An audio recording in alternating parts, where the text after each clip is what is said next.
Haleluya. Mula pertama saya mengucapkan salam sejahtera di dalam nama Tuhan Yesus Kristus buat semua kita yang sudah datang dalam rumah Tuhan. Saya mengucapkan selamat datang dalam rumah Tuhan. Semoga kesempatan kita berada dalam rumah Tuhan ini kita boleh menerima apa-apa yang besar dari Tuhan. Amin. Haleluya. Pada pagi hari ini dan hari ini kita merayakan hari kebangkitan Tuhan atau Paskah, hari kebangkitan Tuhan.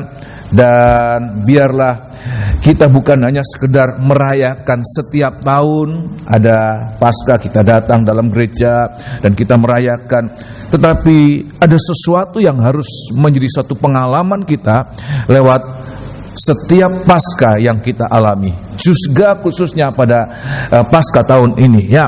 Nah, saudara, kita merayakan tentang kebangkitan. Apa itu kebangkitan? Khususnya kebangkitan Tuhan kita Yesus Kristus. Kebangkitan Tuhan Yesus kita adalah suatu kemenangan atas maut. Sebab musuh yang terakhir, 1 Korintus 15 mengatakan ayat 26, musuh yang terakhir adalah maut, dan musuh yang terakhir ini menguasai manusia. Semua manusia dikuasai, dijajah oleh rasa takut akan maut. Tetapi kematian Tuhan, dia turun ke bagian bumi yang paling bawah untuk membebaskan kita dari ketertawanan kita akan rasa takut akan maut, untuk kita bangkit bersama-sama dengan kebangkitannya ya. Dan itulah hakikat dari kematian Tuhan dan kebangkitan Tuhan. Dia mengalahkan maut dengan segala kuasanya untuk membangkitkan kita dalam suatu kehidupan yang baru ya. Nah, di dalam kitab 1 Korintus pasal 15 sebagai pengantar dari apa yang akan saya sampaikan pada pagi hari ini, 1 Korintus pasal yang ke-15, 1 Korintus 15 ayat yang ke-54, 1 Korintus 15 ayat 54, ayat yang ke-54 sampai ayat 56. Bagaimana Tuhan sudah menang atas dosa, menang atas maut ya.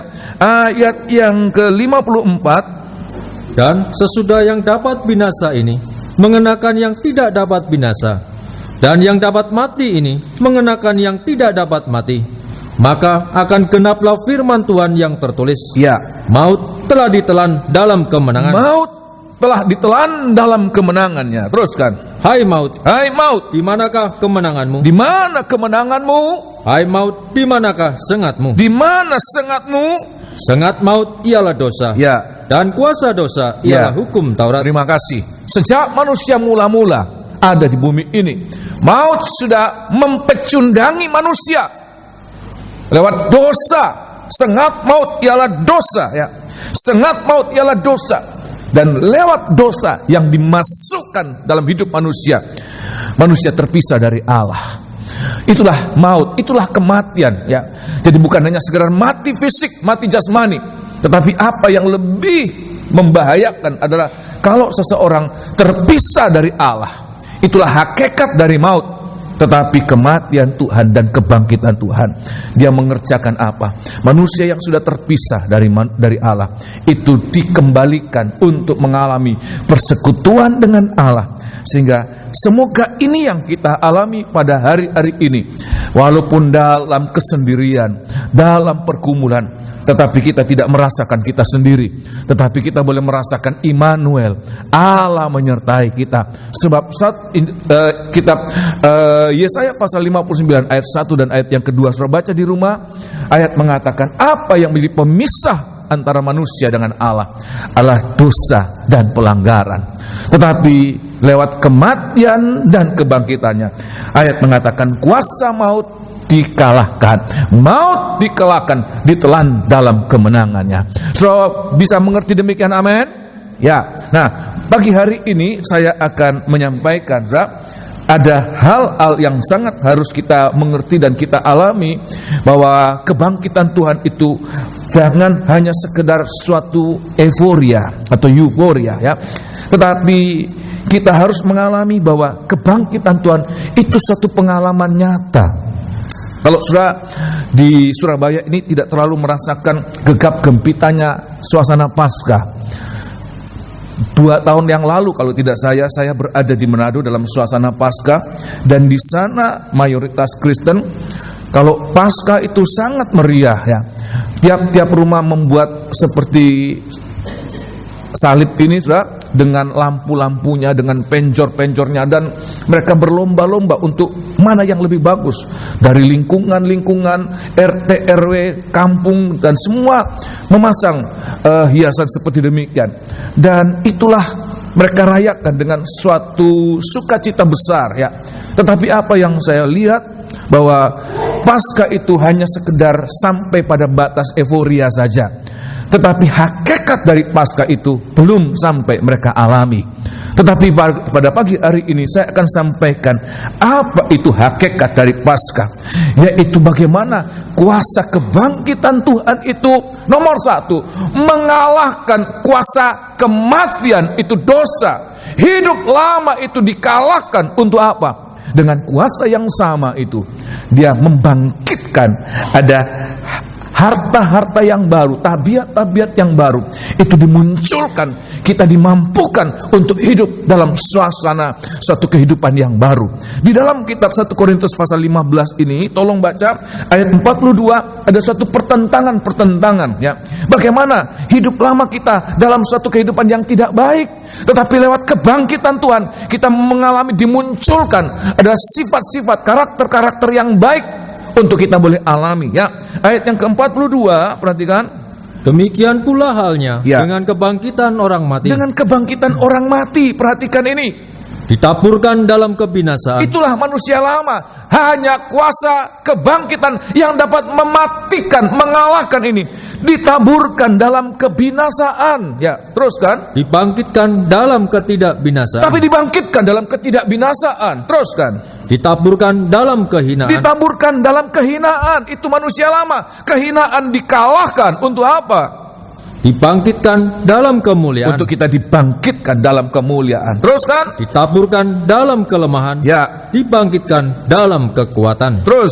Yang ditaburkan adalah tubuh alamiah. Tubuh jasmani, nafsani seperti kita sekarang. Tetapi apa? Yang dibangkitkan adalah tubuh rohania. Tubuh rohania ya. Dan kebangkitan itu, kuasa kebangkitan hanya kita dapatkan lewat kebangkitan Tuhan Yesus. Oleh sebab itu hari ini biar kita masuk untuk bersekutu, boleh mengalami kebangkitan Tuhan Yesus. Tetapi untuk mengalami kebangkitan Tuhan Yesus, Rasul Paulus katakan kepada jemaat di Roma, lebih dahulu kita juga harus satu di dalam kematiannya. Kalau kita satu dalam kematiannya, maka kita juga akan satu dalam kebangkitannya. Saudara bisa mengerti demikian? Amin. Kebaktian hari Jumat Agung kita memperingati kematiannya. Pada pagi hari ini kita memperingati kebangkitannya. Kita satu dalam kematiannya, kita juga akan satu dalam kebangkitannya. Kita mengalami kuasa kebangkitan untuk mematikan apa-apa yang tidak baik. Manusia lama kita, manusia jasmani kita, manusia daging kita penuh dengan apa-apa yang tidak baik. Penuh itu manusia daging kita. Saya ibaratkan kebaktian hari Jumat yang lalu, manusia daging, dan hari-hari yang lalu ya, bahwa manusia daging kita ibarat tanah, saudara. Coba ibarat tanah, saudara. Lihat, saudara, kalau tanah itu perhatikan dibabat habis, dibersihkan, kosong bersih ya. Tanah baru dibersihkan bersih, hanya tanah tok. Dan apa yang timbul, saudara? Setelah berapa lama kemudian, apakah ada tanaman-tanaman yang baik yang akan timbul? Atau hanya semak, belukar, duri, onak yang timbul, saudara? Yang timbul tentu tidak ada yang baik ya. Tidak akan ada tanaman-tanaman yang berguna, yang keluar teki dan lain sebagainya, duri itu yang keluar. Ya. Dan itulah gambaran manusia daging kita. Secara alamiah manusia daging kita sangat cocok dengan apa-apa yang tidak baik. Tanpa harus diajar orang berbohong, dia bisa sendiri. Tanpa harus diajar orang itu menyukai apa-apa yang tidak baik, itu akan dengan alamiah. Itulah gambaran manusia daging. Tetapi untuk menumbuhkan apa-apa yang baik itu terlalu sulit. Tetapi apa yang sulit bagi manusia, lewat kebangkitan Tuhan, Tuhan memungkinkan itu terjadi. Amin. Kita ajar untuk jujur bertahun-tahun kepada anak kita, tidak mudah. Tetapi begitu dia kenal dengan temannya, mengajar bohong 1 kali saja. Ya, bohong itu seperti menghapuskan benih-benih kejujuran. Tetapi jangan putus asa, kebangkitan Tuhan. Saya katakan tadi, kebangkitan Tuhan mengalahkan manusia lama kita untuk kita bangkit dalam manusia baru. Kita dimampukan untuk hidup dalam apa yang Tuhan katakan menjadi manusia baru. Nah, pagi hari ini saya akan sampaikan, kaitkan dengan firman penggembalaan di dalam kitab Injil Matius pasal yang ke-25. Kitab Injil Matius pasal 25. Secara garis besar saya akan sampaikan, jemaat sedang memeriksa bagian ini ayat 14 sampai ayat 30. Sudah lihat dalam Alkitab masing-masing. Lihat dalam Alkitab masing-masing. Saya akan sampaikan ini suasana kebangkitan, mengalahkan maut dan membuat kita hidup dalam kehidupan yang baru. Orang yang bangkit, ya, itu tidak lagi. Nanti kita akan lihat kuasa kebangkitan itu. Sekarang ini kita mengalami kuasa kebangkitan, tapi nanti waktu Tuhan itu datang, kita akan melihat kebangkitan itu dalam kehidupan yang nyata. Orang-orang yang mati dalam Tuhan, yang sudah berumur 100 tahun waktu dia meninggal. Ya tentu waktu umur 100 tahun tidak seperti gagahnya seperti umur 40 tahun, 30 tahun. Sudah sangat rentah. Ayat mengatakan kata tadi, ya, ditaburkan dalam kebinasaan, ditaburkan dalam kelemahan. Tapi waktu mereka dibangkitkan, mereka tidak dibangkitkan seperti pada saat mereka mati. Tidak. Mereka tidak dibangkitkan, kondisinya tidak seperti saat mereka mati, sudah tidak bisa apa-apa. Tapi ayat mengatakan dibangkitkan dalam kekuatan, dibangkitkan dalam kemuliaan, dibangkitkan dalam keadaan yang tidak dapat binasa, incorruptible. Ya. Mereka dibangkitkan dalam kemuliaan. Dan itulah hakikat dari kuasa kebangkitan. Hanya kebangkitan Tuhan yang mengerjakan itu. Ya. Nah, kita lihat di dalam kitab Injil Matius pasal 25. Kitab Injil Matius pasal 25 ayat yang ke-14 sampai 30. Saudara, kita tidak baca semua, tetapi saya akan lihatkan, kaitkan dengan kebangkitan Tuhan, mengalahkan maut dan membangkitkan kita dalam kehidupan yang baru. Yaitu ada 2 macam hamba. Ada 2 macam hamba yang mendapatkan kepercayaan, menerima talenta-talenta yang Tuhan percayakan kepada mereka. Dan perhatikan, dari 2 macam hamba ini saya akan sampaikan di mana Tuhan akan membuat kita supaya kita menjadi hamba-hamba yang baik. Di dalam kitab Injil Matius pasal 25 ayat yang ke-26 dan ayat yang ke-30, kita lihat ini kuasa kebangkitan bekerja untuk apa? Mematikan apa-apa yang tidak baik. Ayat 26 dan 20 dan 30. Maka jawab tuannya itu, ya, hai kamu, hamba yang jahat hai dan malas. Kamu hamba yang jahat dan hamba yang malas. Teruskan. Jadi kamu sudah tahu, ya, bahwa aku menuai di tempat di mana aku tidak menabur, ya, dan memungut dari tempat di mana aku tidak menanam. Ya. Ayat yang ke-30. Dan campakkanlah hamba yang tidak berguna itu, ya, ke dalam kegelapan yang paling gelap. Terima kasih. Ada 3 karakter di sini yang tidak baik. Itu tanda-tanda manusia lama. Jahat, malas, dan tidak berguna. Ya, saya yakin tidak ada seorang pun orang tua yang kepingin anaknya menjadi anak yang jahat, anak yang malas, apalagi menjadi anak yang tidak berguna. Tidak ada seorang pun gadis yang membayangkan kalau dia nanti akan menikah dengan seorang laki-laki itu jahat, malas, dan tidak berguna. Tidak ada seorang pun laki-laki akan membayangkan bahwa dia nanti akan menikah dengan seorang yang jahat, malas, dan tidak berguna. Tetapi faktanya ini ada, ya, dan ini menggejala di mana-mana.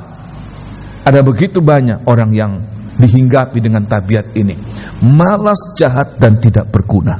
Tapi saya mengatakan, ya, kita menerima kuasa kebangkitan Tuhan. Nomor 1, untuk mematikan apa-apa yang tidak baik.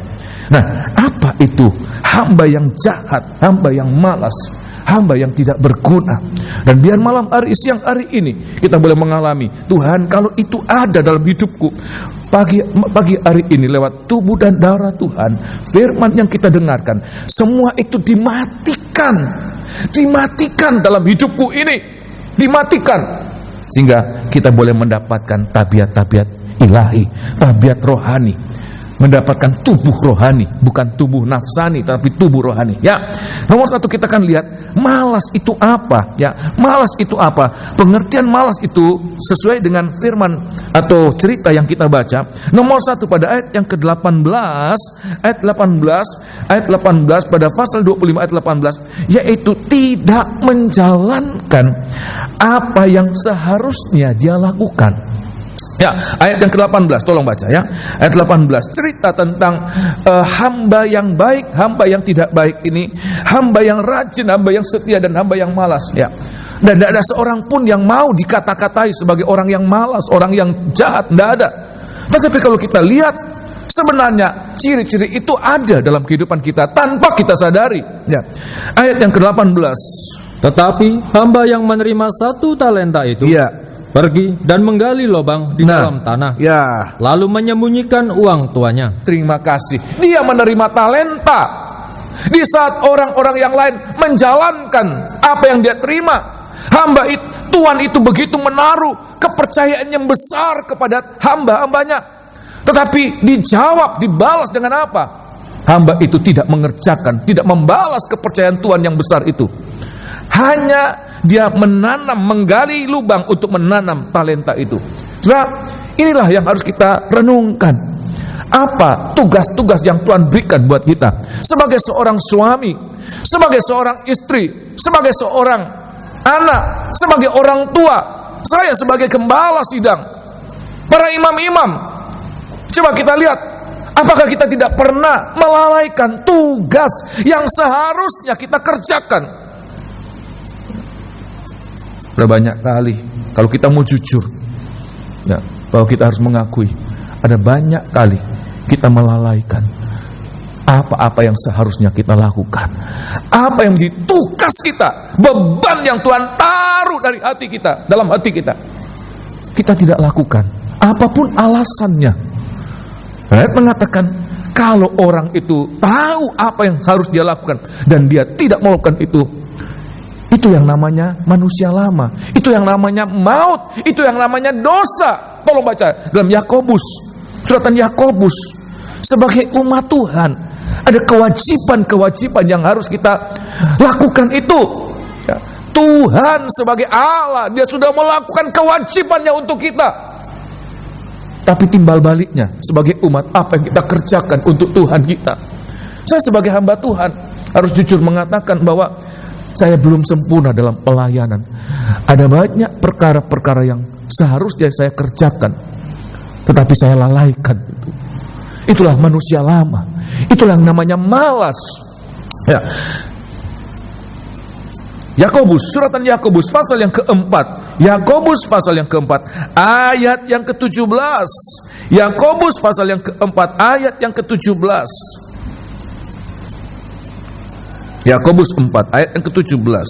Jadi jika seorang tahu bagaimana ia harus berbuat baik, tahu, sebab Tuhan sudah membebankan dia. Apalagi kita sudah dengar firman Allah dan kita merasakan ini jawaban, ini yang harus saya lakukan. Tetapi toh kita tidak lakukan. Hamba itu menerima talenta bukan untuk dianggurkan, bukan untuk didiamkan, tapi untuk dijalankan. Tapi apa yang dilakukan oleh hamba itu? Dia tidak melakukan apa yang seharusnya dia lakukan. Dalam tugas apapun yang Tuhan percayakan kepada kita, para imam-imam, pelayan-pelayan Tuhan, kaum muda, semua kita, ada sesuatu yang Tuhan bebankan kepada kita untuk kita lakukan. Setiap kelalaian kita melakukan apa yang harus kita lakukan, itulah yang namanya malas di hadapan Tuhan. Walaupun tidak ada seorang pun yang mau dikatakan malas. Biar orang malas juga kalau dikatakan malas, marah dia. Bisa marah, ngamuk. Ya. Tapi sebenarnya ciri-ciri itu ada tanpa kita sadari. Pagi hari ini kuasa kebangkitan mau Tuhan nyatakan buat kita. Supaya apa? Kita dibebaskan. Maut ditelan dalam kemenangannya. Amin. Yang lama itu dimatikan lewat kuasa kebangkitan. Hanya kuasa kebangkitan yang dapat mengalahkan ini. Ya. Ayat yang ke-17 sekali lagi. Jadi, jika seorang tahu bagaimana ia harus berbuat baik, tetapi ia tidak melakukannya, ia berdosa. Ia berada dalam pengaruh maut. Hanya kebangkitan yang dapat mengalahkan maut. Kesembuhan tidak sanggup untuk mengalahkan maut.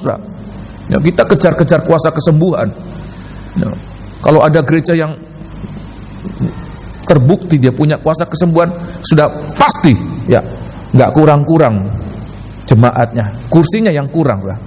Sebab apa? Manusia mengejar-ngejar ini kuasa kesembuhan. Ya, tapi saya mau mengatakan kesembuhan tidak dapat mengalahkan maut. Ya, obat tidak dapat mengalahkan maut. Ya, apapun yang dikerjakan oleh manusia tidak dapat mengalahkan maut. Yang dapat mengalahkan maut hanya satu. Apa dia? Kuasa kebangkitan. Itu yang Tuhan ingin berikan buat kita pada pagi hari ini. Biar kita boleh mengalami ini. Tuhan, saya rindu mengalami supaya apa? Ciri-ciri maut. Apa itu? Malas, tidak menjalankan apa yang seharusnya kita kerjakan. Itu saya lepas dari itu, sehingga apa yang harus saya kerjakan, saya kerjakan dengan baik. Saya tidak lagi malas. Yang kedua, pada ayat yang ke-27 Injil Matius pasal yang ke-25 ayat yang ke-27, ini hamba yang malas. Tuhan katakan kepada hamba yang malas.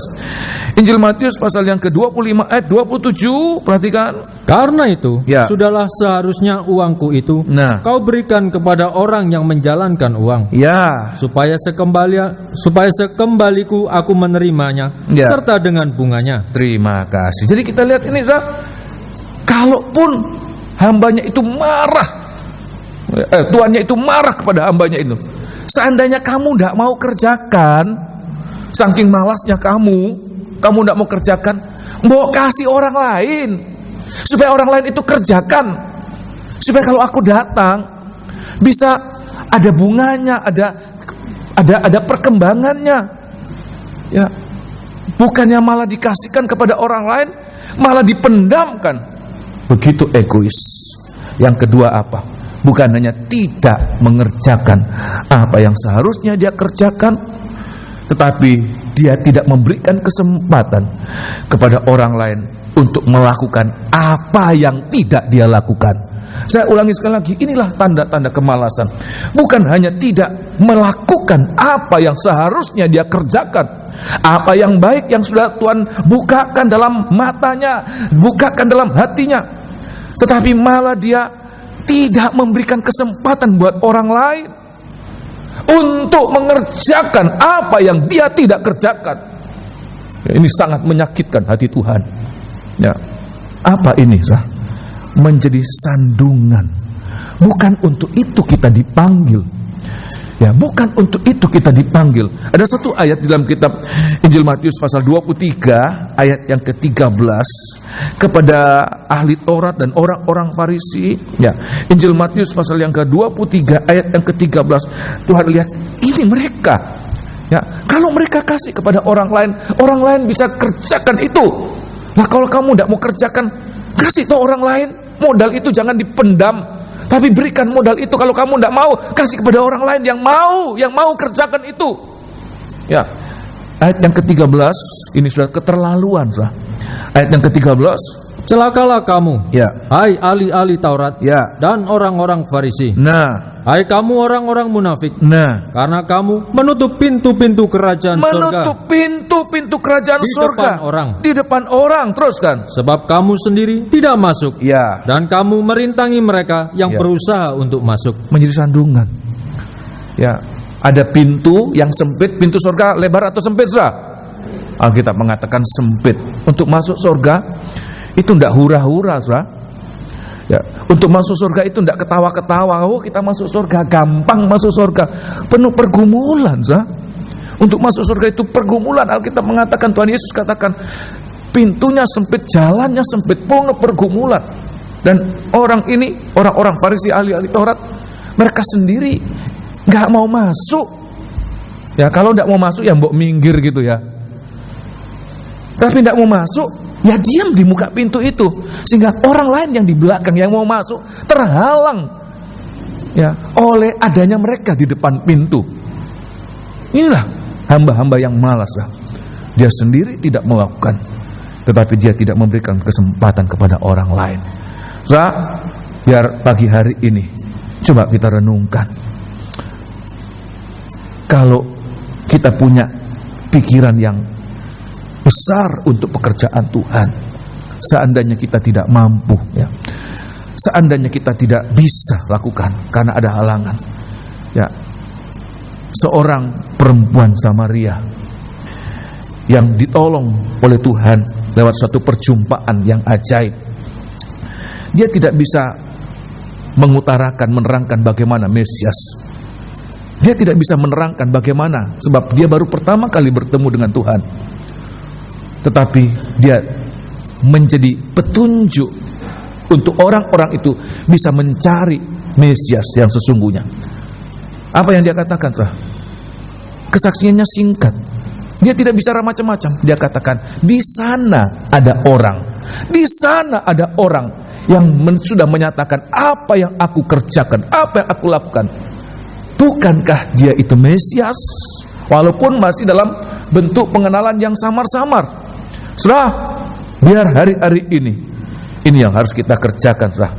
Seandainya kita tidak mampu lakukan sesuatu, maka paling tidak kita menunjukkan jalan untuk orang-orang itu boleh mengalami, ya, perjumpaan dengan Tuhan.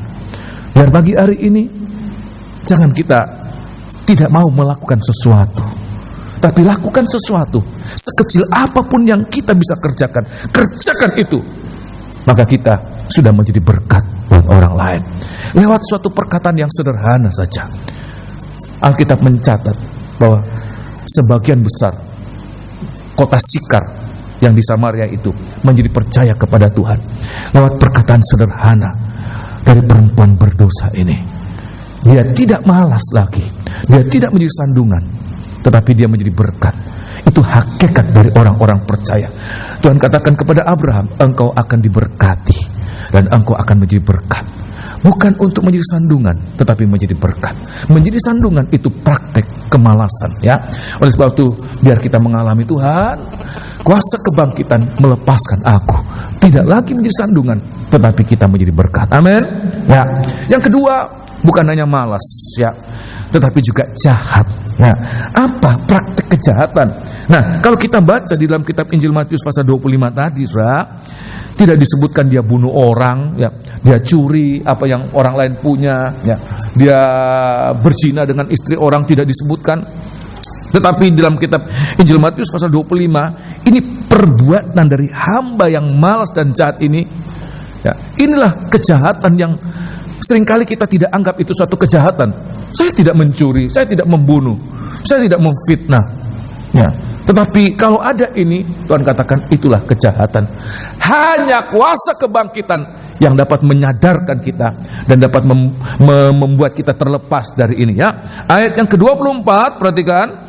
Ayat 24, Injil Matius pasal 25, ayat 24. Saya hanya cuplik-cuplik saja, ya, apa yang sedang kita pelajari pada hari-hari ini, ya. Ayat 24. Kini datanglah juga hamba yang menerima 1 talenta itu, ya, dan berkata apa? Tuhan, aku tahu bahwa Tuhan adalah manusia yang kejam, yang menuai di tempat di mana Tuhan tidak menabur, terus, dan yang memungut dari tempat di mana Tuhan tidak menanam. Ya. Karena itu aku takut, ya, dan pergi menyembunyikan talenta Tuhan itu di dalam tanah. Ya. Ini terimalah kepunyaan Tuhan. Ya. Maka jawab terima Tuhan. Terima kasih. Dari sini sudah beberapa kali membaca ayat ini, saya ingin sedikit berpikir, ya, sedikit memperhatikan kalimat-kalimat kata-kata yang tercatat dalam Alkitab ini, ya. Dari perkataan ini, menurut saudara, saya mau tanya, ya, apakah ini yang dikatakan oleh hamba itu keadaan yang sebenarnya atau hanya pikiran dari hamba ini, saudara? Saya mau tanya, saudara. Dia katakan, Tuhan orang yang keras, Tuhan orang yang kejam. Engkau menuai di tempat di mana engkau tidak menabur, engkau mengambil di tempat engkau tidak menanam. Apakah ini keadaan realitas atau hanya pikiran dari hamba yang jahat ini, saudara? Hanya pikiran. Sebab pada faktanya, ya, tuannya itu malah memberikan. Walaupun modal itu sepertinya hanya dipercayakan saja, tetapi pada akhirnya, ya, hamba yang menerima 5 talenta mendapatkan laba 5 talenta, juga mendapatkan 1 tambahan ya, dari orang yang hanya menerima 1 talenta itu, ambil daripadanya, berikan kepada yang menerima 10 talenta itu, mempunyai 10 talenta. Pada akhirnya talenta-talenta itu nanti akan menjadi milik dari hamba-hamba itu. Tuannya itu tidak mengambil, tidak seperti perkataan hamba yang jahat itu. Dia tidak mengambil. Oh, enak saja bosku ini, nggak kerja, dia keliling-keliling, dia keluar negeri. Kita pegawai yang disuruh kerja. Nah, kita kerja untuk dia, dia enak-enak tamasya, kita kerja untuk dia. Itu pikiran dari hamba yang jahat dan malas itu. Apa ini, saudara? Apa kejahatan dari hamba ini? Saya mau katakan, kejahatan dari hamba ini tidak lain berbicara tentang kebenaran diri sendiri. Kebenaran diri sendiri itu suatu kejahatan di mata Tuhan. Walaupun dia tidak membunuh, dia mencuri, dan bicara tentang kebenaran diri sendiri, itu bisa masuk bahkan sampai dalam gereja Tuhan, masuk sampai dalam kalangan para hamba-hamba Tuhan. Ini kebenaran diri sendiri. Apa prakteknya kebenaran diri sendiri? Nomor 1 prakteknya, dia menghakimi, ya, menghakimi orang lain. Dia katakan Tuhan hamba yang kejam, dia menghakimi orang lain. Ya, ayat mengatakan menghakimi hamba orang lain saja etis enggak, saudara? Etis enggak, saudara? Coba ibu-ibu, ya, ada babu orang lain, maafkan saya menggunakan kasar-kasar, ya, asisten rumah tangga orang lain, ya, tetangga sebelah, kita datang keluar, kamu ini, etis enggak, saudara? Enggak etis. Ya, hambanya orang lain, urusan orang lain, saudara. Tuhan katakan untuk menghakimi hamba orang lain saja nggak boleh, nggak boleh. Itu satu kejahatan, saudara. Tolong baca dalam satu ayat, ya, di dalam kitab Roma pasal yang ke-14. Dia mau jungkir balik, dia mau jengking. Itu bukan urusan orang lain, itu urusan tuannya, itu urusan bosnya, ya. Tapi seringkali itu kita lakukan, saudara. Ya, Injil kitab Roma, suratan Roma pasal yang ke-14. Roma 14, suratan Roma pasal 14, ya. Roma 14 ayat, seandainya saya pernah mengalami demikian, walaupun benar, ya, ya, tetangga sebelah ngamuk tentang pembantu kita, betul, ya, tapi kita enggak rela. Loh, bukan pembantunya dia kok tiba-tiba ngamuk-ngamuk di sini, marah-marahin pembantu saya. Walaupun betul apa yang dia katakan, tetapi tidak benar itu, ya.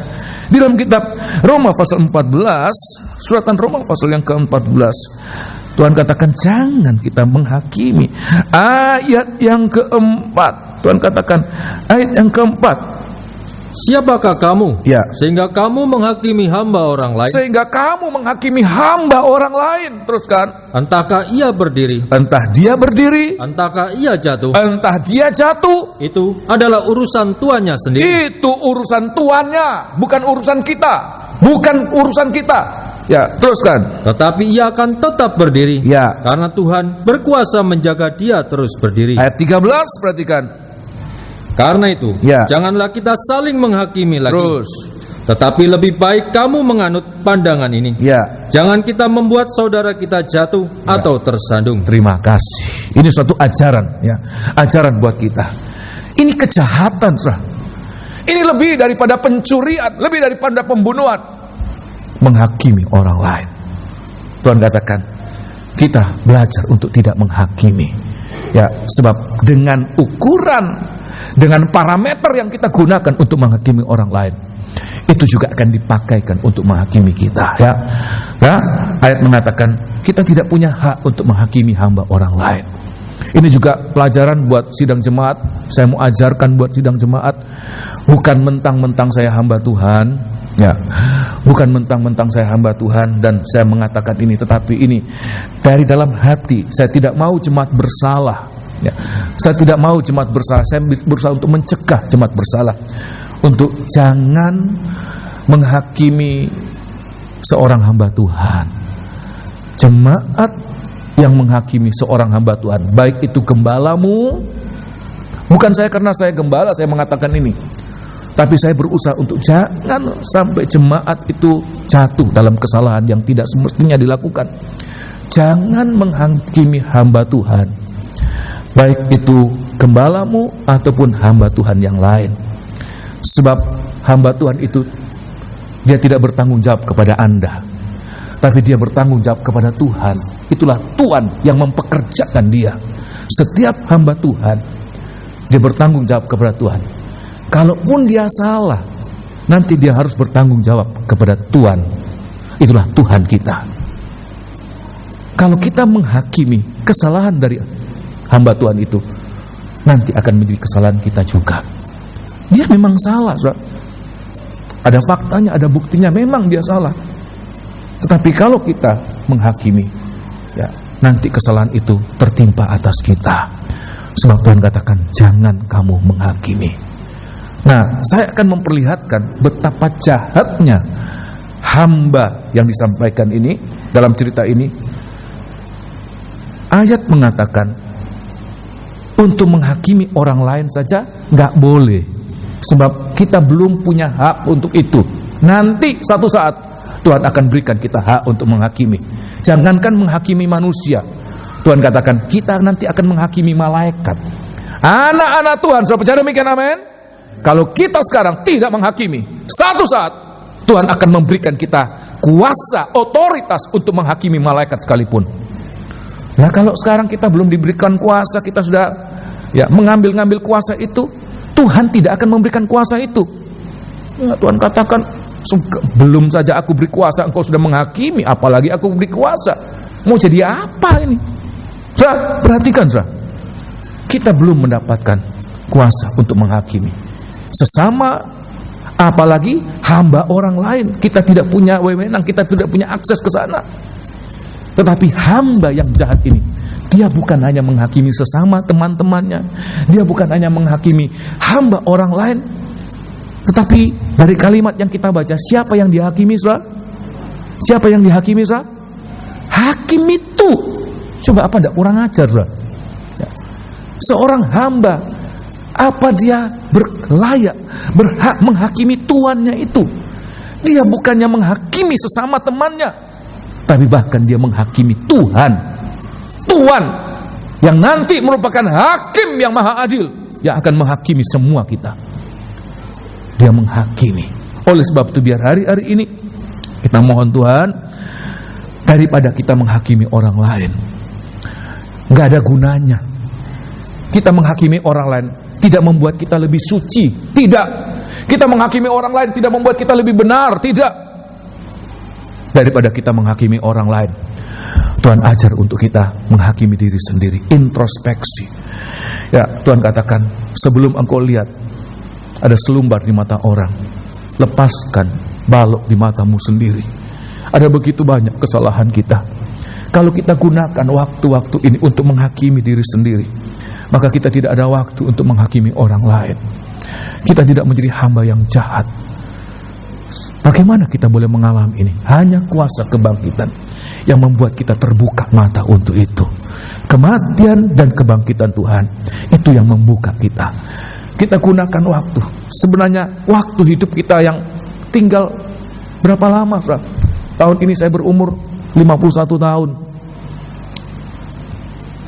Apa kita masih mau umur 50 tahun lagi? Apa kita mau 100 tahun? Tinggal berapa tahun kita? Ke depan ini tinggal berapa tahun, saudara? Coba jujur kita. Ke depan ini coba kita renungkan. Saya mau ingin kita sedikit berpikir. Kita umur berapa sekarang, saudara? Mau berapa tahun lagi kita hidup? Sebenarnya dengan kesalahan yang banyak, sisa waktu itu pun sebenarnya tidak cukup untuk kita mengoreksi. Ada begitu banyak kesalahan kita. Tapi biar pada siang hari ini, lewat firman Allah dan korban Tuhan, kita boleh banyak, iya Tuhan, terlalu banyak kesalahan. Tapi biarlah kesempatan ini aku gunakan. Sebab kalau kita banyak koreksi, satu saat setiap kekurangan kita dilepaskan oleh Tuhan, dan kita dipakaikan dengan pakaian yang namanya kemuliaan Tuhan. Amin. Kebenaran diri sendiri itu menghambat kebenaran yang sebenarnya. selama seseorang memiliki kebenaran diri sendiri, dia tidak pernah akan memiliki kebenaran yang sesungguhnya. Sebab apa? Kebenaran yang sesungguhnya hanya kita terima dari Dia. Hanya Dia yang membenarkan kita, baru kita benar. Tidak ada seorang yang benar dari sendirinya sendiri. Sebab Alkitab mengatakan tidak ada seorang pun yang benar, seorang pun tidak. Jadi kita lihat ini praktek kejahatan, menghakimi orang lain, bahkan menghakimi Tuhan. Ya, apa tidak pernah kita menghakimi Tuhan? Tuhan, kenapa Engkau tidak adil? Kenapa Tuhan? Sebagai hamba Tuhan, kadang-kadang kita iri, Tuhan, kok baru? Ya, orang itu masih baru melayani, kok sudah maju? Saya melayani sungguh-sungguh Tuhan, kok tidak maju-maju?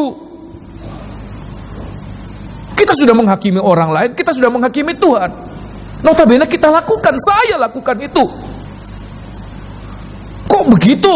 Ya, hidupnya begitu, tapi kok diberkati? Saya yang hidup sungguh-sungguh, melayani sungguh-sungguh, ya jengking untuk melayani. Nah Tuhan, kok seret, kok pelan sekali perkembangannya. Kita sudah membenarkan diri kita sendiri, kita sudah menghakimi Tuhan, seolah-olah Tuhan tidak adil. Dalam pekerjaan juga begitu, saudara.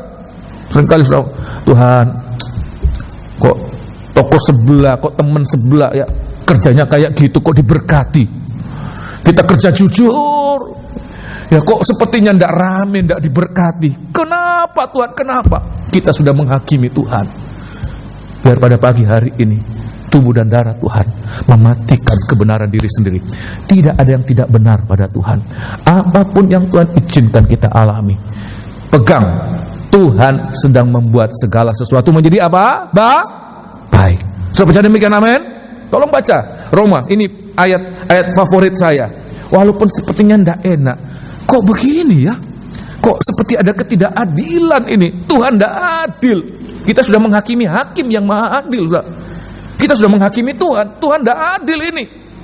Orang lain kerjanya begitu, oh duitnya banyak, kok enak? Aku kerja sungguh-sungguh, aku kerja baik-baik, kok tidak seperti dia? Kita sudah menghakimi Tuhan. Tolong baca ya, ayat 28, Roma pasal 8 ayat 28 ya. Kita tahu sekarang ya, bahwa Allah turut bekerja. Allah turut bekerja dalam segala sesuatu, bahkan dalam pahit kita, dalam sakit kita, dalam kerugian kita, dalam kehinaan kita. Allah turut bekerja dalam segala sesuatu untuk mendatangkan kebaikan ya, bagi mereka yang mengasihi Dia. Untuk mendatangkan kebaikan. Amin, kasih. Ya, apapun yang kita anggap, kenapa Tuhan? Kenapa Tuhan? Kita sudah menghakimi Tuhan. Kenapa Tuhan? Tapi kalau kita harus mengerti bahwa dalam segala sesuatu, kalaupun sepertinya sakit, kalaupun sepertinya pahit, pada akhirnya kita harus mengerti bahwa semuanya itu untuk mendatangkan kebaikan. Setelah kita melewati itu, kita harus mengakui, iya Tuhan, seandainya aku tidak mengalami ini, aku tidak mengalami apa-apa yang baik. Oh, haleluya. Semoga pada pagi hari ini kita boleh mengerti ini ya. Jadi jahat yang pertama apa saudara? Menghakimi orang lain ya. Yang kedua, bukan hanya menghakimi orang lain ya, bukan hanya menghakimi orang lain, tetapi juga pada ayat 25 Injil Matius 24 25, kitab Injil Matius pasal 25. Pada poin ini Tuhan itu tidak lagi memberi kesempatan buat dia bertobat. Orang ini tidak layak untuk diberi kesempatan untuk bertobat. Walaupun sebenarnya kesempatan hidup dalam tubuh jasmani ini ada kesempatan untuk bertobat, tapi karena begitu jahatnya orang ini, begitu jahatnya, tolong baca, ini kebenaran diri sendiri itu. Nomor satu, ya, dia merasa dirinya benar sehingga menghakimi orang lain. Yang kedua, ayat yang ke-25, karena itu aku takut dan pergi. Aku takut dan pergi, menyembunyikan talenta Tuhan itu di dalam tanah. Ya, ini terimalah kepunyaan Tuhan. Ini terimalah kepunyaan Tuhan. Terima kasih.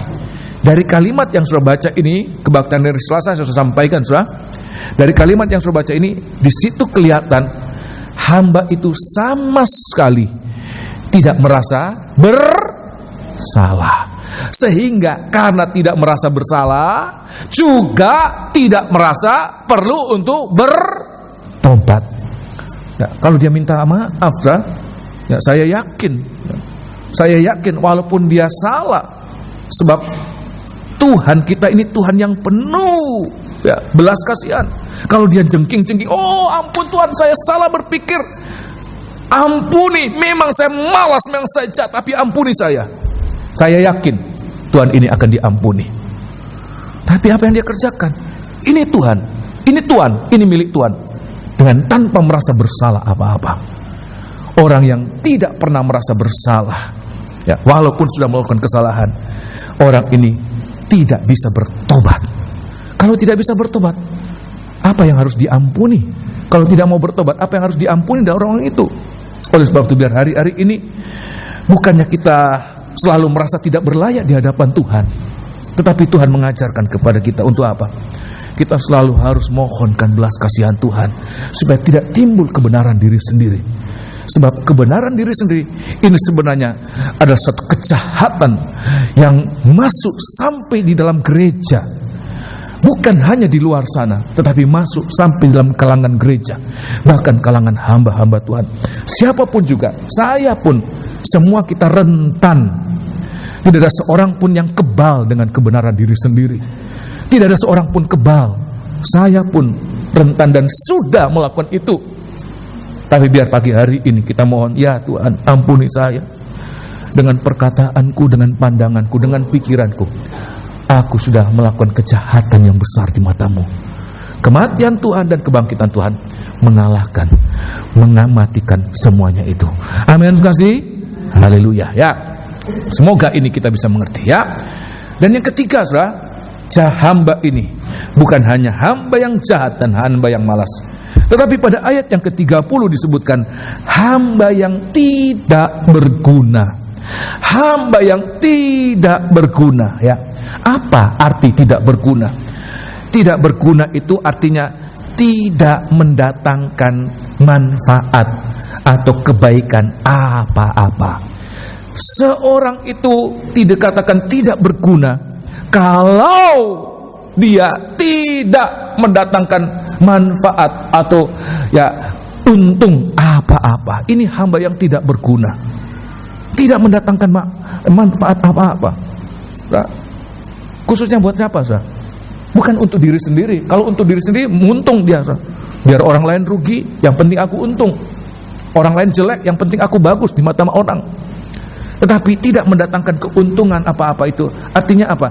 Tidak mendatangkan keuntungan buat orang-orang yang ada di sekitar kita. Perhatikan, ini suatu kejahatan, ini suatu keadaan yang tidak berguna. Biar pagi hari ini, ya, pemikiran kita robah. Rasul Paulus, ya, dia mengubahkan cara berpikirnya. Walaupun nggak ada seorang pun mempersalahkan dia, tapi dia katakan, memang semuanya boleh aku lakukan, semuanya halal, tapi aku tidak mau melakukan apa-apa kalau itu tidak berguna apa-apa. Semoga kita mulai berpikir demikian.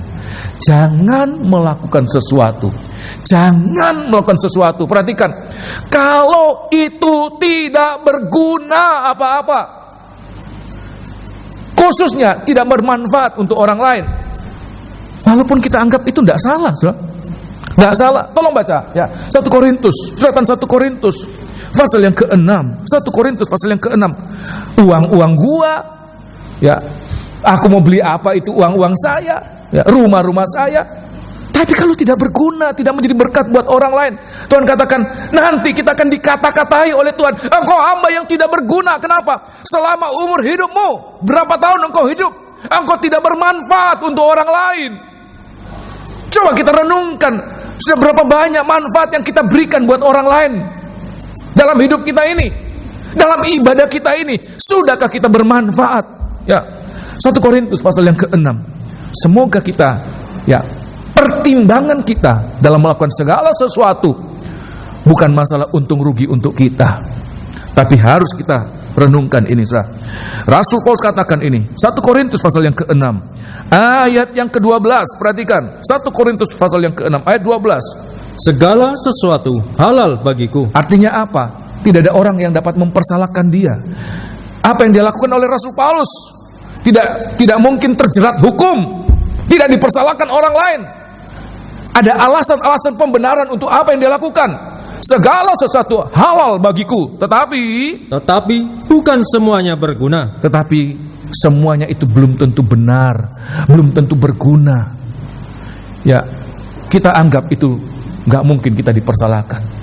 Tetapi kalau sudah menjadi syak buat orang lain, batu sandungan buat orang lain, kalau tidak bermanfaat, ya bahasa sebelah sana, tidak menjadi kemaslahatan buat orang lain, kalau tidak mendatangkan kebaikan, tidak mendatangkan keuntungan buat orang lain, lebih baik kita urungkan niat kita, urungkan rencana kita. Adakah apa yang akan kita lakukan ini bermanfaat buat orang lain? Itulah hakikat dari hidup kita. Kita adalah orang-orang yang harusnya menjadi orang yang berguna. Amin. Ya, jangan menjadi hamba yang tidak berguna. Sekali lagi ayat yang ke-12. Segala sesuatu halal bagiku. Ya. Tetapi bukan semuanya berguna. Nah, segala sesuatu halal bagiku. Ya. Tetapi aku tidak membiarkan diriku diperhamba oleh suatu apapun. Terima kasih. Rasul Paulus katakan semuanya, ya, tidak ada yang dapat mempersalahkan, itu hak. Tetapi kalau itu tidak mendatangkan keuntungan buat orang lain, biar itu kita urungkan. Sebab nanti Tuhan katakan, engkau hidup hanya untuk dirimu sendiri. Engkau belum berguna buat orang lain. Engkau belum berguna buat kerajaan surga. Engkau belum berguna buat pekerjaan Tuhan. Engkau hamba yang tidak berguna. Ya, saya akan memberikan contoh, saudara. Ada satu tanaman, ya, di Timur Tengah sana, ya, tanaman yang lemah, tanaman yang tidak berharga. Mungkin tidak ada orang yang memperjualbelikan ini. Tapi dalam kelemahannya, dalam keadaan yang tidak berharga itu, tanaman ini sudah sangat berguna. Sangat berguna. Saya pernah mendengarkan kata hisop. Hisop, saya pernah dengarkan, saya? Ya. Mungkin ada yang awam untuk ini, saya. Hisop ini hanya semacam tanaman rendah, saya. Mungkin hanya seperti semak-semak saja, saya. Tetapi sudah tahu, dalam keadaan yang tidak mulia, tidak ada kembang yang bagus, hisop tidak punya bunga yang bagus, yang menarik. Dia juga mungkin tidak memiliki nilai ekonomis yang baik. Hisop ini, kalau dijual juga tidak ada orang beli. Tapi hisop sudah menjadi kehidupan yang sangat berguna. Waktu di tanah Mesir, malam terakhir orang Israel ada di Mesir, Tuhan katakan kepada orang Israel, setiap rumah-rumah harus ada tanda apa, darah. Dan apa yang digunakan? Supaya darah yang ada dalam pasu itu boleh berada pada ambang dan pada dua tiangnya. Tuhan katakan, hisop itu, celupkan hisop dan oleskan pada tiang, pada dua tiang dan pada ambang. Hisop sudah menjadi penolak bala dalam setiap rumah orang Israel. Kenapa? Hisop menyerap darah, dia membawa darah ke dalam setiap kehidupan orang Israel. Dia tidak berharga, dia tidak indah, dia lemah, tapi dia sudah berguna. Dalam kitab Injil Yohanes pasal 19, saya baca di rumah ayat 20, pada saat kematian Tuhan di atas kayu salib, pada saat-saat terakhir dia akan mati, dia katakan, aku haus. Dan apa yang terjadi, saudara? Orang mengambil cuka atau anggur asam, dicelupkan dalam sponge, ya, dalam bunga karang, dan diunjukkan dengan sebatang hisop. Dari Tuhan, dari kayu salib, dia membawa darah untuk menjadi keselamatan. Maut tidak berkuasa atas anak-anak Tuhan. Tapi dari bawah, dia membawa anggur asam. Anggur asam itu apa? Cuka. Anggur asam itu apa? Kepahitan. Anggur asam itu apa? Pergumulan. Untuk dinaikkan ke mulut Tuhan, untuk Tuhan minum semuanya. Begitu Tuhan minum, dia katakan sudah genap. Biar itulah yang harus kita alami, seperti hisop yang tidak berharga, yang lemah. Tapi dalam keadaan demikian, dia sudah menjadi berguna. Dari Tuhan dia membawa berita pendamaian. Tapi dari umat dia membawa segala pergumulan. Saudara, yang tidak bisa membantu apa-apa, saudara. Kita tidak punya uang, kita tidak punya barang, kita tidak punya keahlian. Paling tidak bawakan pergumulan saudara-saudara kita dalam doa.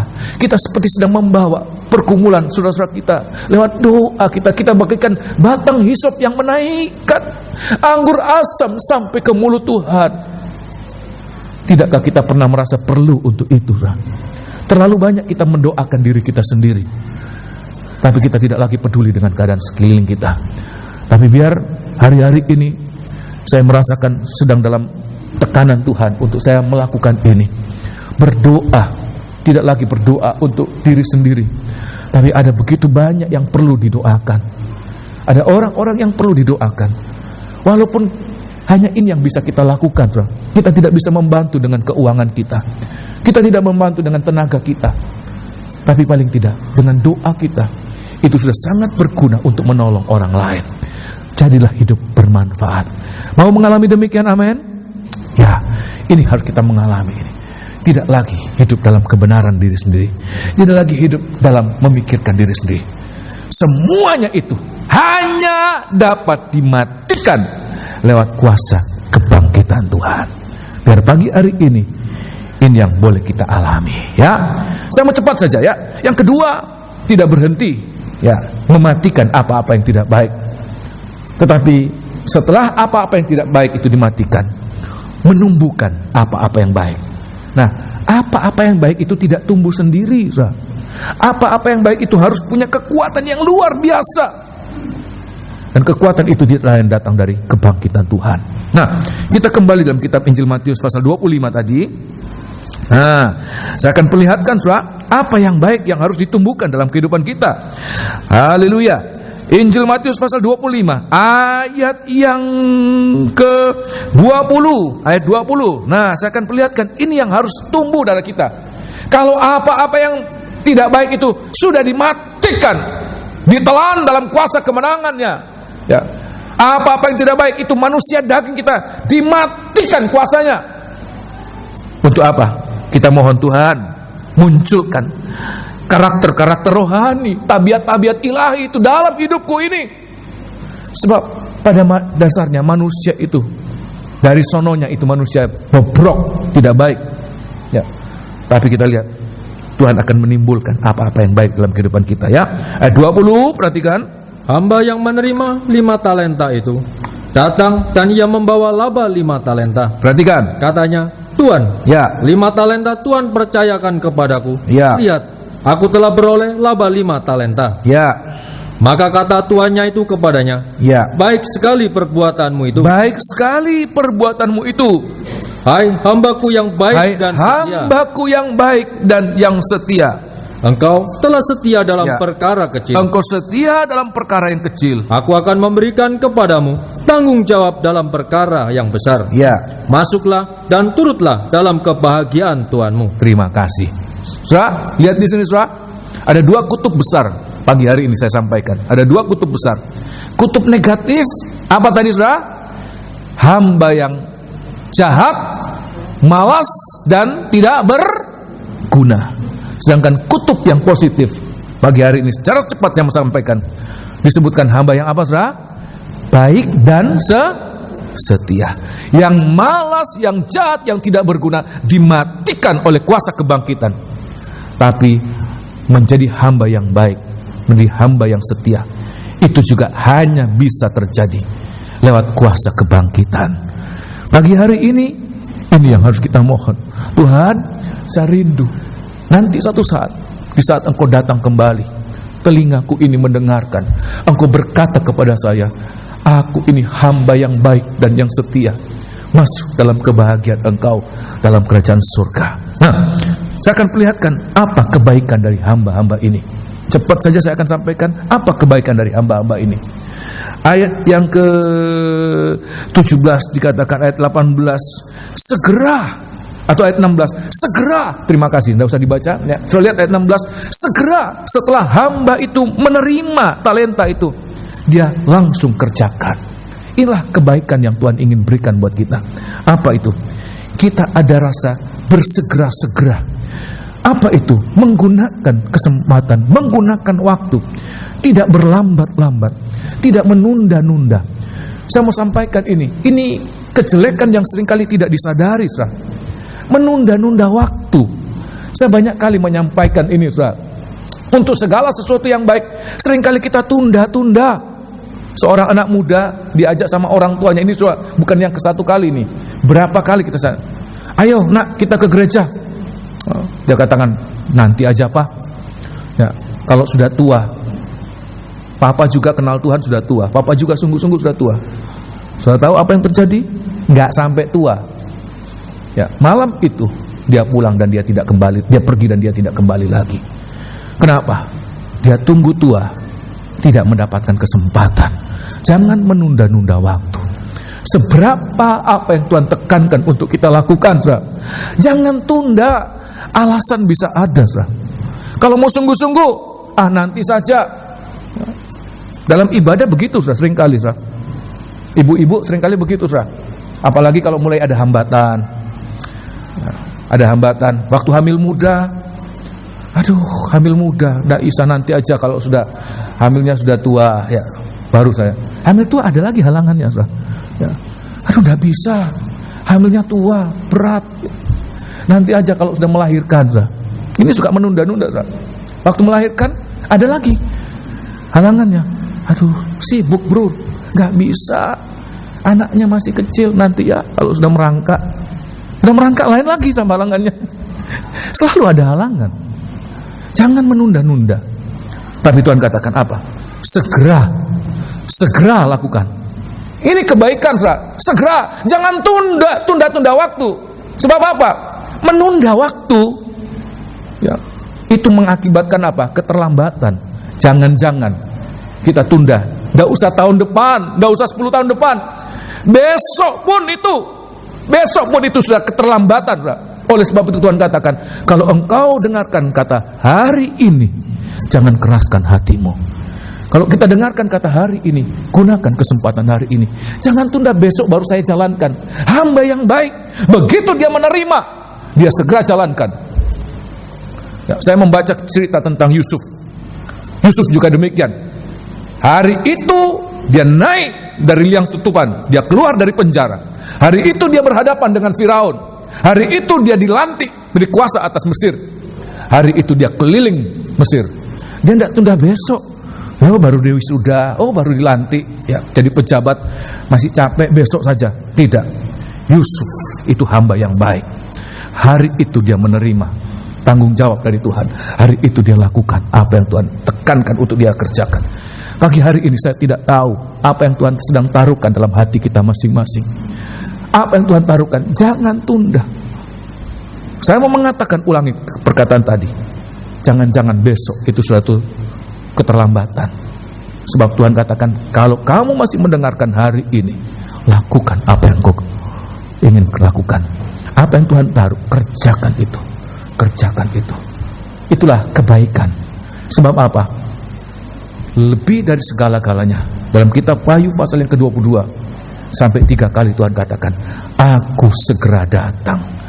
Aku segera datang. Kitab Ibrani pasal yang ke-10 dikatakan, dia yang akan datang tidak akan delay. Dia tidak akan menunda lagi. Tidak ada penundaan lagi. Dia yang segera akan datang segera. Kalau kita menyadari bahwa Tuhan akan segera datang, apakah kita mau menunda lagi? Apa yang Tuhan taruh dalam hati kita, segera wujudkan, segera lakukan. Maka kita akan mendengarkan Tuhan katakan, engkau hamba yang baik, engkau tidak suka menunda-nunda. Para bos, para atasan, kalau punya pegawai, sudah kasih tugas, ini kerjakan ini, besok aja ya bos. Kira-kira bagaimana, saudara? Marah enggak, saudara? Kamu hamba yang jahat, kamu hanya malas. Tapi begitu mendapatkan kepercayaan, langsung dikerjakan.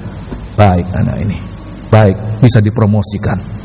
Oleh sebab itu biar kita mau kerjakan ini. Seringkali kita lakukan itu, kita tahu, tetapi kepada Tuhan kita tidak lakukan itu. Ya, jadilah hamba yang baik. Ya, tidak menunda-nunda waktu. Lakukan dengan segera. Yang kedua, bukan dilakukan dengan segera, lakukan dengan rasa tanggung jawab. Lakukan dengan rasa tanggung jawab. Ada bos, ada tidak bos, dia tetap kerjakan. Ya, saya melihat, saudara, kalau orang itu tidak baik, saudara, dia hanya baik, dia hanya rajin pada saat diawasi. Kira-kira begitu, saudara, ya? Ya. Kalau ada bosnya, langsung apa saja, pura-pura begini, saudara, di muka komputer, langsung kerja, saudara. Begitu bosnya tidak ada, ngopi dulu, ya. Baik tidak, saudara, ini? Tapi Rasul Paulus katakan kepada orang-orang di Filipi, aku ada maupun aku tidak ada, kerjakan keselamatanmu. Ya, hamba-hamba ini sudah terbukti. Walaupun tuannya itu pergi ke tempat yang jauh, bukan karena perginya itu ada kesempatan untuk dia bersenang-senang dengan apa yang dia dapatkan, tapi walaupun tuannya itu pergi, dia kerjakan dengan tanggung jawab. Ada bos, tidak ada bos, dia tetap kerjakan. Itulah hamba yang baik, ada karakter yang baik. Oh Tuhan, terima kasih Tuhan. Tapi yang ketiga, apa ini? Tuhan katakan, hamba yang baik itu juga dapat dilihat. Kalau dia mengerjakan sesuatu, dia tidak mengerjakan dengan sungut-sungut, tapi dia merasakan itu, ini suatu kemurahan Tuhan. Dia lakukan dengan kerelaan hati. Sudah ada orang yang rajin, tapi dia bersungut-sungut. Di muka kita dia lakukan biasa, tapi di belakang kerjaannya tidak mari-mari, ada aja. Belum selesai ada lagi, belum selesai ada lagi. Gak mandek-mandek aku, bersungut-sungut lah. Hamba yang baik, dia melakukan segala sesuatu tanpa bersungut-sungut. Satu sungut-sungut itu, perhatikan, sungut-sungut itu menghapuskan apa yang baik yang kita kerjakan. Oleh sebab itu, hindarkan sungut-sungut. Satu ayat, tolong baca. Ya, satu ayat di dalam kitab. Ya, satu Filipi pasal yang kedua. Suratan Filipi pasal yang kedua. Filipi pasal yang kedua. Kitab Filipi pasal yang kedua. Kita mohon Tuhan, saya tidak mau bersungut-sungut. Imam-imam mau bersungut-sungut, amin? Amin? Ya, jangan amin, saudara. Sudah terjebak ini ya. Lagi-lagi latihan, lagi-lagi latihan, korban lagi. Ya. Kita ngomel, kita menghabiskan ya pahala kita. Sungut-sungut itu menghabiskan pahala kita, menghapuskan pahala kita ya. Filipi pasal yang ketiga, ayat yang ke-14. Oh, haleluya. Filipi pasal 3. Sudah bisa baca ayat yang ke-12. Itu tanggung jawab. Ada bos, tidak ada bos ya. Dia lakukan dengan rasa tanggung jawab, dengan giat, dengan rasa takut dan gentar. Ya. Ayat yang ke-14, perhatikan. Lakukanlah segala sesuatu dengan tidak bersungut-sungut, dan berbantah-bantahan. Ya. Supaya kamu tiada beraib dan tiada bernoda. Sungut-sungut itu menjadi aib. Setiap apa-apa yang baik yang kita kerjakan, terima kasih. Setiap apa-apa yang baik yang kita kerjakan, tetapi itu jadi akan dinodai kalau timbul sungut-sungut. Sudah kerja, tapi kalau sungut-sungut itu menodai apa yang baik yang kita kerjakan.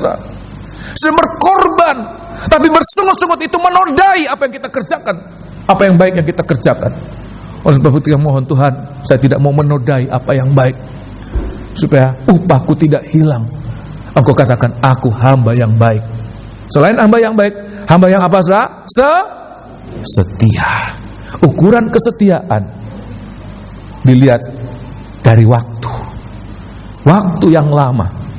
Kalau hanya ukuran waktu yang sempit, belum bisa dinyatakan setia. Kalau baru 1 bulan, ya orang itu belum dikatakan setia. Kalau baru 1 tahun, orang itu belum bisa dikatakan setia. Tapi dia akan setia kalau dia menyatakan itu sampai akhir hayatnya, sampai langkah terakhir. Dia setia walaupun menghadapi masa sukar. Tuhan katakan, orang yang bertahan sampai pada kesudahannya, hanya dia yang selamat. Inilah orang-orang setia Kita akan sedang menghadapi ya masa-masa sukar. Saya juga menghadapi masa-masa sulit dalam pelayanan saya. Kita menghadapi banyak masa sukar. Tapi di situ Tuhan akan melihat kesetiaan kita. Kalau kita sedang dalam enak-enak, kesetiaan itu tidak bisa dibuktikan dalam keadaan demikian. Kesetiaan dibuktikan pada saat keadaan yang tidak baik yang kita alami. Tetapi kita tidak kendur, kita giat, kita lakukan. Kita mau tetap beribadah sampai Tuhan datang. Kita menyatakan, Tuhan, kuatkan aku, biar kuasa kebangkitan-Mu memampukan aku untuk tetap setia sampai Engkau datang kembali. Amin, kasih. Inilah firman Tuhan. Kuasa kebangkitan mematikan apa yang tidak baik, tapi membangkitkan apa yang baik dalam kehidupan kita. Menjadi hamba yang baik, menjadi hamba yang setia. Ya, kita akan bangkit berdiri, kita akan nyanyikan satu lagu. Pelayan perjamuan suci segera tampil ke depan. Kita akan menikmati tubuh dan darah Tuhan. Haleluya.